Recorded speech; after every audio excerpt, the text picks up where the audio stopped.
Howdy. Welcome to the Site Crafting Podcast, a podcast by Site Crafting, but it's not about site crafting, it's about community. I'm your host, Jen Rittenhouse, and today I am wearing my cowboy hat because I am going to be speaking with the Chief Executive Officer of the Washington State Fair Event Center, Renee McClain. I first met Renee a few years ago, had the joy of spending time with her at the South Sound Women to Watch party, and one of the things that struck me right away with Renee is that she is down to the ground as a person and as a leader. And I have really enjoyed how our paths have crossed in all of the ways. So I'm really looking forward to getting to know Renee a little bit better and getting to know about what it means to shepherd a legacy brand into the future. So let's get into it. You can do it at a walk. You can do it at a gallop. You can do it real slow so your heart don't palpitate. Just don't be late. Let's get to Renee McClain. Well, hello there, Renee. Hello, Jen. How are you? I'm doing good. I'm excited to be talking to you. Well, I'm excited to be here. Is that the grandstands as your backdrop? It is. It is a grandstand getting ready to start getting loaded, for the state fair. We have, the rodeo dirt will be coming in first and the flooring will be going over that so we can be ready for Labor Day weekend. That's exciting. It'll be here before we know it. Yes.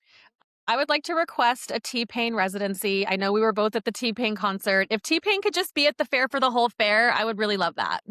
Well, yeah, we'll try to bring him back sometime. Yeah. Okay. Okay. Awesome. Well, thank you so much for agreeing to be on the Site Crafting Podcast. It's a podcast by Site Crafting, but it's not about site crafting. It's about community. And so when we were thinking about folks that we wanted to have on the podcast, you are the leader of the Washington State Fair Event Center, which is one of the largest fairs in the state. I have the delight of being a neighbor. I can see the roller coaster from my backyard. So we really wanted to learn more about you and the event center and all of the events that you have and the impact you have on our community. But first, we ask all of our guests, we are nothing if not a tech company first. What your first experience with the internet was like? What do you remember about it? That's a hard one because I think it's been so long ago that I don't remember it so much as a moment of, oh my gosh, it's here. More that it was a slow roll to come on. I do know when I started at the fair, one of the things that the CEO at the time had done is he had gotten the fair.com as the URL, which was a really big deal. And so he had done that literally when the internet first came out. And so that's like my first just kind of recollection of how impactful the internet was going to be. And even to this day, when we say the fair.com, people are like, how in the world did you get that? And it was really him just being a very forward-thinking person. That's amazing. How long have you been with thefair.com?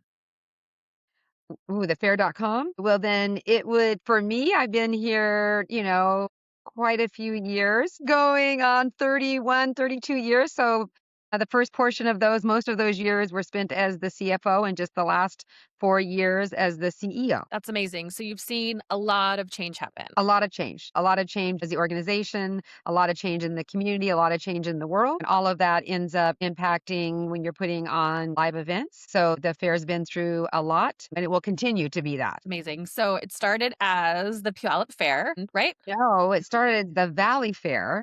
Okay. And then became the Western Washington Fair Association was actually the name. And that was to kind of show a broader demographic and area that it was covering. Because it really is kind of unique that a fair this size is located in a city this small. So Puyallup is a city of proper city limits of like 40-some thousand. And then we were bringing in, even back in the day, we were bringing in hundreds of thousands of people. So they changed the name at that time to Western Washington Fair. And then you get into the 70s when the jingle Do the Puyallup came out and the fair started. The Puyallup Fair became the name that was used, which it held for many years and then changed in 2013 to Washington State Fair, which in name, we are not a state fair, no funding from the government, really about the size and the depth and breadth that we are. So if you're comparing us to another state, you would see the same type of offerings. And then when did the Spring Fair become a thing? In 1990, the Spring Fair came on board. And again, a very unique thing about our fair, I don't know of any other fair that has an actual full-on other fair and another season. And so that was very unique. And again, that has grown. We started off probably like a quarter of our footprint at that time. And now it is probably 3/4 of our footprint. And we expanded it to be over 2 weekends rather than one. And right after we came out of the pandemic. And so that's been very positive. It's amazing. And then you came out of the pandemic with a longer spring fair, but then a few other things. Yes. Yes. The other things I tell people, like, the pandemic was this blessing and curse, right? And a curse as an event gathering business, but it also gave us this time where we were not doing events. So it gave us pause. And out of that, we did a drive-through holiday magic event. And we decided then after that, because that's all we could do was drive-through, is that we were going to make that a walk-in event, which we did. And that has seen really great growth over the past 4 years that it's been going on. So really positive on that. We have our Oktoberfest, which we had before the pandemic, but we became sole owners of that after the pandemic. And that continues to be a great one weekend event that does very well. And really celebrating that Bavarian and German culture. And then our Taste Northwest, which we just ended a couple weekends ago, came out of the Taste of Tacoma. That company no longer existed. And so we bought the intellectual property for that event. That event came to the fair and it had a lot of the similarities of the Taste of Tacoma, but some differences and things that have been added and changed. And it's an event we continue to evaluate just because it comes 2 months after the spring fair and 2 months before the state fair. And so it is a lot on the bandwidth of our employees. Yes, your team doesn't sleep. No, they do not. They do not. It used to be, like I said, it used to be kind of this going down a lazy river, like there was a spring fair and a state fair, and then our year-round events that we have, like another 125 events that we host. But now that we self-produce 5 events, it has really added a lot of on the workload and it's constantly going. We're planning, we're preparing, we're wrapping up, always one event after another. Yes, there's no break. No break. But then people in business, there is no break. And events business can be a little bit fatiguing, right? There's an energy that goes with it and putting on a party and bringing 50, 100 million people, whatever that event is bringing. There is an energy that comes with that can be a lot. And so you do need time to debrief afterwards and recharge. So your background is in accounting, and I know just from previous conversations that you are from Cedar-Woolley, which Yeah. is a small town north of Mount Vernon, right? Is that how I would Yep. describe it? Yep. Northeast? Yep. Mhm. Yep. How did you go from Cedar-Woolley to accounting to being the CEO, the first woman CEO in Washington State Fair history? Congratulations, by the by. Thank you very much. Well, I was raised on a small farm. It was just hobby farming that we did when I was in Cedar Woolley, and we actually competed with our horses at the Skagit County Fair. We were in 4-H, and so I always had a part of that. I was always a part of kind of the agricultural side because we had our own gardens. But I also picked strawberries when I was 12, raspberries, cucumbers, ended up in spinach. So very agricultural rooted area. And when I was 16, because I had heard of the Puyallup Fair and how big it was, right? I convinced my parents that I should be able to drive with my best friend down to the Puyallup Fair, which I go now having 4 kids of my own thinking that's before there was any, we're not going with any maps on our apps. I mean, this was just me driving down. And so my parents allowed me to do that. I did that since I was 16, went to school at Central in Ellensburg, met my husband who was from the Tacoma area. We came every year. So I literally haven't missed a year of coming to the Puyallup Fair since I was 16, regardless of where I have lived. And I think for me, there is this nostalgia. There is the memories that are made, same things that you do every year, but then the new things that you do, and you can celebrate it across generations, whether it was me as a teenager, me as married with my husband, and then having young children, bringing my parents and having grandparents. It's that whole cycle and finding something along the way. Yes, that has been such an interesting experience. I remember being there as a teenager and having freedom. Like, this is the first place I get to go without parents, and then going later as a young adult on dates, and then having kids. And it's been really interesting to me how the fair continues to be relevant and meaningful for our family as we evolve. Yes, and that's a challenge, right? We need to continue to do that. I mean, that's an area where we really need to reach out to the different generations and what are people looking for, but also staying true to who we are and what our roots are. There's a lot more competition now in the area. People that are doing things, different parts of the fair, not all the pieces of the fair together. So it is something continually we need to look at. What is it in the culinary scene that we need to talk about? Is it canning or is it pie making or is it whatever it may, is it spam, right? And how you can cook spam, whatever it may be, that's what we need to stay on is how do we keep it relevant and also just really that nod to who we are and staying true to who we are. Yeah. What are some ways you do that? Because you live at the intersection of nostalgia and tradition, right? And yet you're thinking ahead and moving things. How can you bring that forward? How do you keep that top of mind? And how do you know where to invest and what things to try and what things to let go of as you're planning strategically and experimenting? And I think, part of it is just, you have to be, you know, knowing what's going on out there just in the world, right? And in your area and where we live, we're part of an international fairs association, but we may be very different here, in the Pacific Northwest than you'd see maybe traditionally, right, in the Midwest, right? Maybe you're in Iowa, but there are pieces of that. So one of the things is cattle birthing, right, is something that we brought a couple years ago to the fair, which it's done very differently if you were going to Iowa to go to the fair and their cattle birthing, right? It had less of the display and less maybe of the education. And so what we really try to do is maybe see what's going out there, but what can we do here to make it more experiential, to differentiate it, to make it worthy of someone's time to go and see it. So one side is looking in industry, but I would say we take that and then we also look at how can we do it differently here to maybe reach our guests and our demographics of the Pacific Northwest differently than you would in the Midwest. Like our farm at Sillyville is another example of that and how we develop that exhibit. And even our CP Huntington train or our Sillyville area that we have is very unique. There's not a lot of fairs that have permanent rides outside of maybe like a giant slide and maybe a sky ride type ride. But we also have our extreme scream, we have our classic coaster, we have our antique carousel. So we have unique and different offerings. Those are rides that we have purchased to make sure that we can keep that nostalgia and that tradition alive. So when you've come here and gone on one of those rides as a kid, you'll now be able to bring your kids or your grandkids back to do that.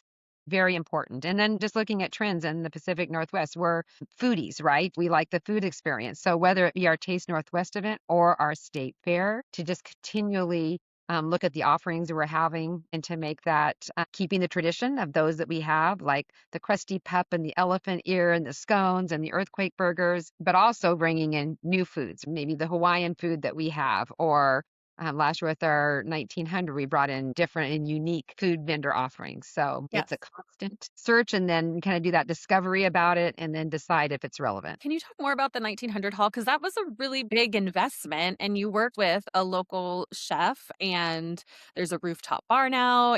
That was a really big thing to add to the fair. Yes. So yeah, that had existed previously called International Village, right? Which really had just been a building that had been hodgepodge together from some other buildings and then turned it into this rooftop bar when we started offering alcohol, which was relatively new to the fair in the past 20 years, let's say 10, 15 years. So that was when we really wanted it to be a new food experience. Some people come for the traditional food, some people come for something new and a variety. And so James Beard nominated chef who is local and he is a generational food operator here at the fair. But the son then took on that initiative and created these 6 different food concepts with using really high quality ingredients. And he really takes a lot of pride, right, in what the recipes are used and how he goes about putting them together with high quality ingredients, a lot of made from scratch, start to finish type offerings. So there was 6 of those food offerings that did very well. And we're hoping even for more business this year as people seek it out. And the rooftop bar did phenomenally well. And the nice thing now is you can go up to the rooftop bar and you can scan a QR code, order your food. When it's ready, it'll tell you, and then you can go down and pick it up downstairs and then bring it back up to eat up at the rooftop bar. That's really great. So you're constantly paying attention to the data. You must be living in numbers. I mean, with a background as a CFO, but also thinking about what people are doing and the behavior patterns. Can you talk to us more about that? Well, a lot of things that technology has really helped with, right, is for us, it used to be traditional. You were doing market studies or you were doing whereas one-on-one trying to ask people questions when they left the fair or in focus groups. Now we're able to use data like Placer AI is one of the ones that we use that can tell us basically who's coming to the fair and then give us some demographics, what their habits are, where they may shop, where they may do for other leisure activity. And some say, oh, they can't tell from my cell phone what's going on. But any of us who either have a weather app, or have a maps app on our phone, your phone has the ability to track that route. Obviously, none of it is looking at individualized data. It's aggregating all of that. And that is extremely beneficial. Obviously, anything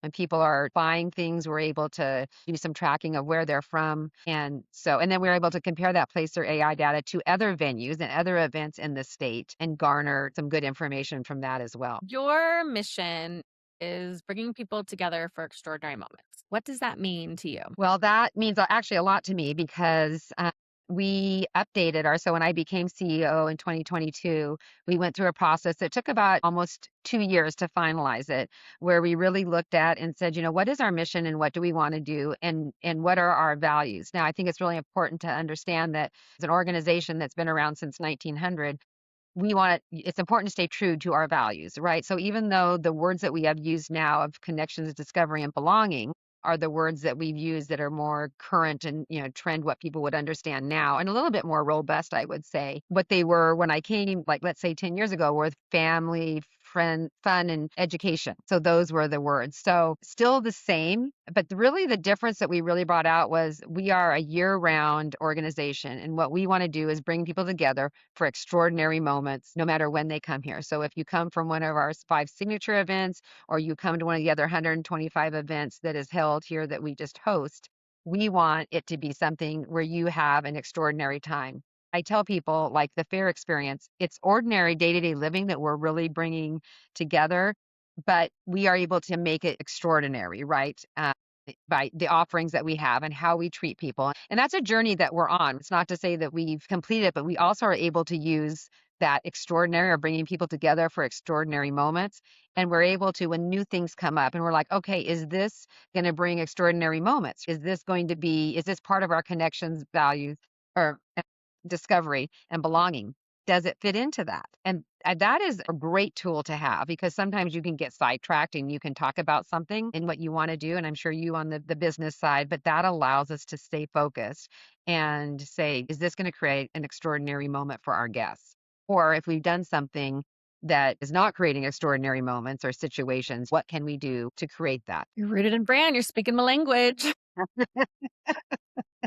Fairs as a marketing tool is such an interesting thing too, right? Because back in the day, that's how people would learn about new products. And one of the things that I learned through our work together was how the Washington State Fair Event Center is an incubator of sorts, right? You have given businesses, Fisher Scones as an example. I think I recently sat next to the Lumberjack Popcorn folks, and they talked Yeah. about how grateful they were for being able to grow their business by way of the fair and all of your events. Can you talk about those relationships and how that has like the core to your identity? Yeah, and I think when we talk about how this fair started, right, it was an agricultural, entrepreneurial business sense, right? So it had both of those hats that it wore. It wasn't just strictly agriculture. It was business people coming together, also wanting to show off the wares of, what was going on out there. And so that has really stayed true. And I think that's also something true of the Pacific Northwest area. There's a very entrepreneurial, very small, kind of that smaller business theme to it. And so we have been able to, most of our vendors here, there was a time there could not be anybody here who had a franchise. So you were not going to see a McDonald's or a Starbucks on the ground. It was very important to have it be more local as much as possible, more small business, and continue to do that. Especially you see that on the food side because most of our food operators, some of them, this was all they were doing was our state fair at that time. And so we've continued that. Some of them have grown and gotten bigger. And we've had now other offerings from maybe outside the state of Washington. But we've done things with the Pierce County Business Accelerator, bringing in small business and having them the opportunity to participate in the fair, which they normally necessarily wouldn't be able to do because it's over 20 days, right? The booth fee for that may be too much. So we've worked with the chamber and the county to bring that to the fair, and that has been very positive. But like I said, most of the people we have here as vendors, food vendors, even commercial booth are small business and entrepreneurial. They're continuing to grow and thrive and having to figure out also what trends. It used to be as seen on TV was only as seen on TV, and you'd have to come to a fair to buy it.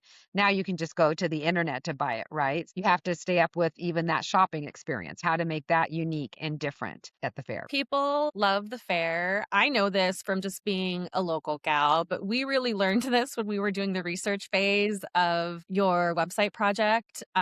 We had unprecedented responses. And what blew my mind, I think it was like 44,000 responses to a feedback collector we put on your website.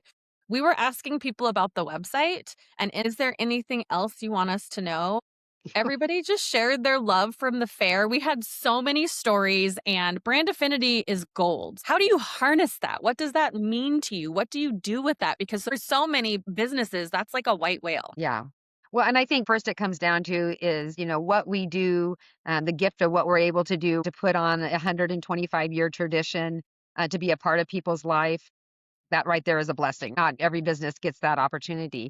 But I do think that we have to really tell our story of continuing to tell our story of who we are, not just who we've been. We want to keep those people who are our brand loyalists. We want to keep them engaged with the fair. We want to listen to them. We want to hear their concerns, but as well as creating new content, right, for new people that either maybe have moved into this region or they're at a different stage in their life. And there's a lot more competition out there where people can get similar offerings that the fair has in smaller scale. And so really we are blessed to be able to, I tell people it truly is an honor just to be able to be with an organization that is based on creating extraordinary moments, that is based on people. It's people that we bring through the gates. It's the people that put on our events. So it's all about people, and we just continue to try to listen to that.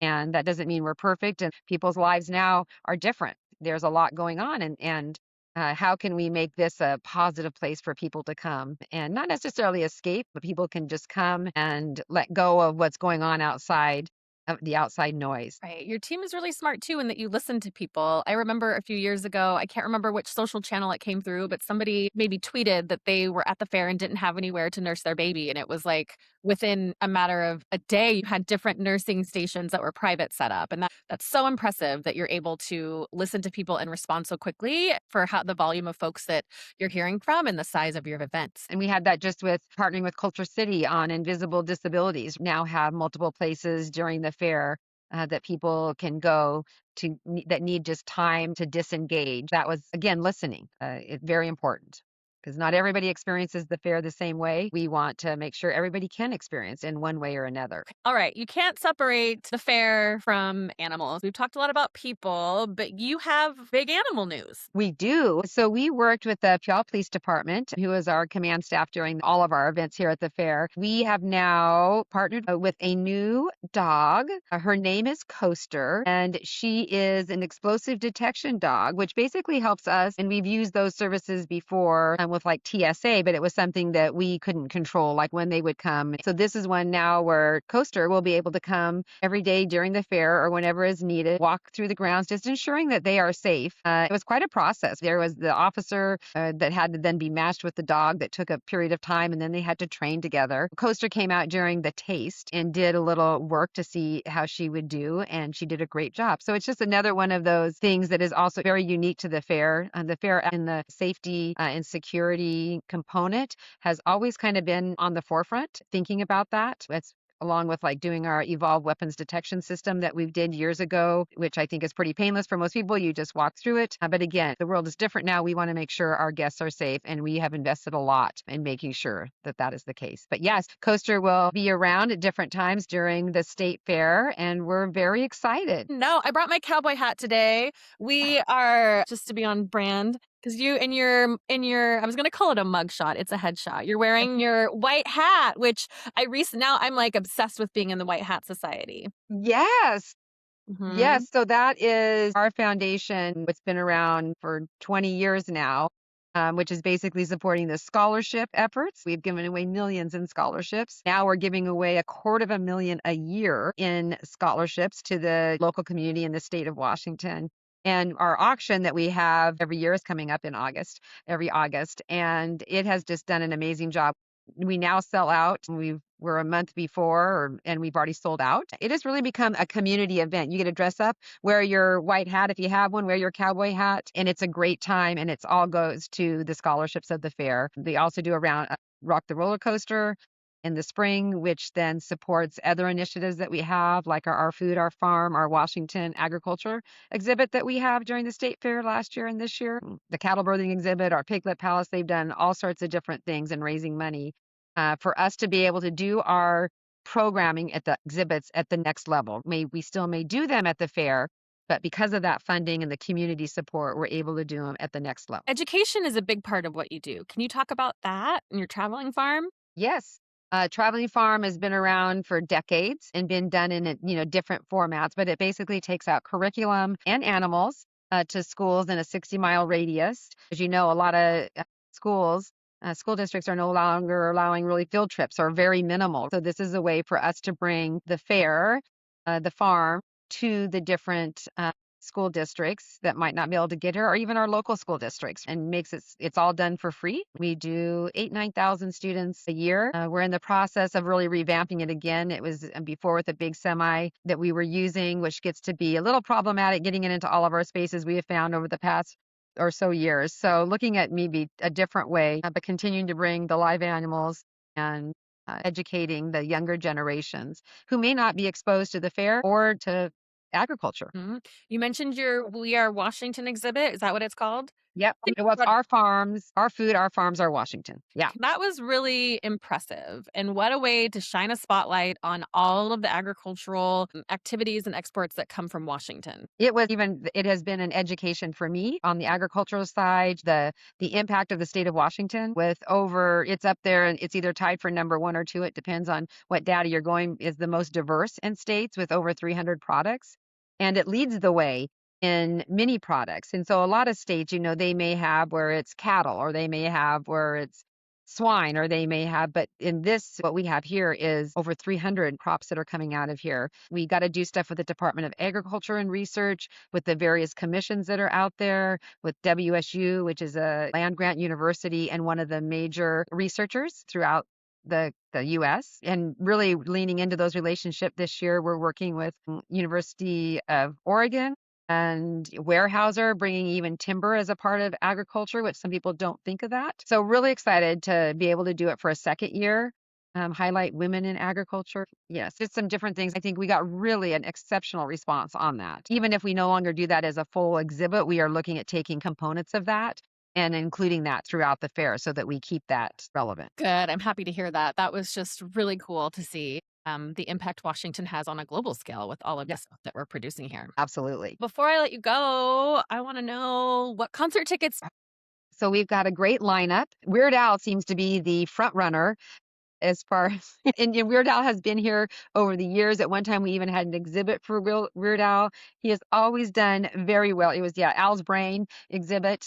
So he's always done very well here in this market. And it's been a while since he's been here. So that's exciting. There's Party in Chicago, and there's Ice Cube, and there's John Batiste, very unique, Lauren Daigle, and with Leanna Crawford, who's my niece. So I'm super excited to have her. I know. Will you be at the Uh, show? what was that? Will you be at the show? Yes, I will be. All right. We really try to make that lineup diverse. And then we've got our rodeo, right? We've got the Thursday through Sunday of rodeo with the finals. And it's a big deal. Our rodeo is one of the top rodeos in the nation. It's the wild card leading up to the NFR in Vegas, the National Finals Rodeo. So it is a big deal. And then on Thursday, Friday, Saturday night after that, then you can go to a concert, a Dancing in the Dirt concert, which is also a unique. So very excited. Everybody needs to come enjoy the fair and do a concert. I don't think there's anything better than sitting in the grandstand on a summer night, or still summer in September, and enjoy a concert. Yes, it's a great venue, one of my favorite venues. I also love Fiestas Patrias. My family comes to that every year. We come for the day show, we come for the evening show, and I love what y'all have done with Mariachi Divas, bringing female mariachis a platform and on a stage. So thank you for that as well. Yes. Yep. And we work in close partnership with the Latino producer of that. I think that event took us years to figure out how to get that right, what the formatting was, what the programming was. And I think now it has worked really well to make it a free show, to have two shows, right? So people can enjoy both shows or just one. So we are super excited about that. Wonderful. Well, thank you so much.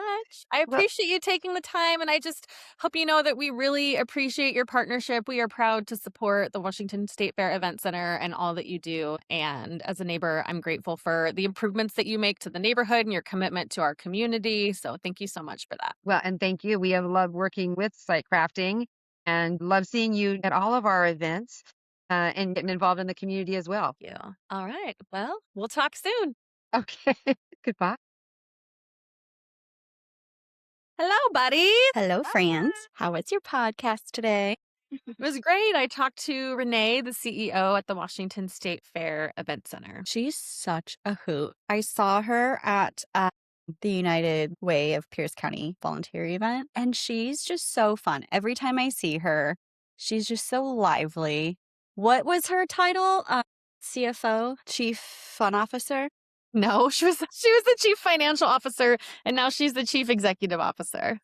Yeah. Fun Officer, whatever. The first female CEO of the Washington State Fair. Amazing. Ooh, awesome stuff. Did you learn any fair secrets? I didn't learn any fair secrets, but I've learned a lot working with the fair that you wouldn't normally know. And one of the things that I love is this idea of the fair as an incubator. A lot of those food stands and people selling things are sole proprietor businesses, entrepreneurs. And so that is part of Fair Foundation, is supporting other businesses. Oh, I didn't know that. That's awesome. Yeah. Do y'all have a favorite fair memory? Yes. Mhm. It was a spring fair some time ago, and I went with my sister. So I'm like at this point in my late 30s, and I'm running around the fairgrounds because I'm having such a good time that I watched the pig races and I was like, move it, little kids. I got to see this. And then I took a picture with the pig. Oh my gosh. I loved everything. Yeah, I went to Oktoberfest last summer, and that was awesome. I went with my brother, my boyfriend, and we it was kind of an I don't know, like the three of us don't usually hang out, but we had a spectacular time, and we did like all these fun dances. I feel like we just started dancing like in the middle of like the grand hall, and we were just so Fun. jolly. We were just suspiciously jolly, if you will. I think the fair does that to people. I truly think the fair does that to people. That's one of my favorite things about it, that like everyone from Washington comes to Puyallup and just dances in the entryway, runs around so they can go see pigs. Like I love what they do there. That's so cool. The first time I ever karaoke'd was at the fair. I was in 6th grade, and I went to the country music station tent, and I sang All My Exes Live in Texas. I love it. Yeah. I love so- these memories. So Mm. cute. Yeah, before Casey Musgraves rewrote it, I was singing it.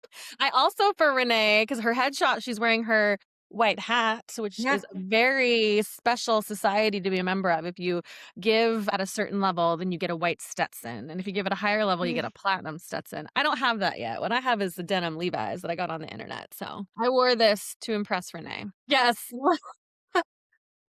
Mhm. Love it. No, that's Naboo Stetson. Is that the word? Yeah, it's the Naboo Stetson. Yeah.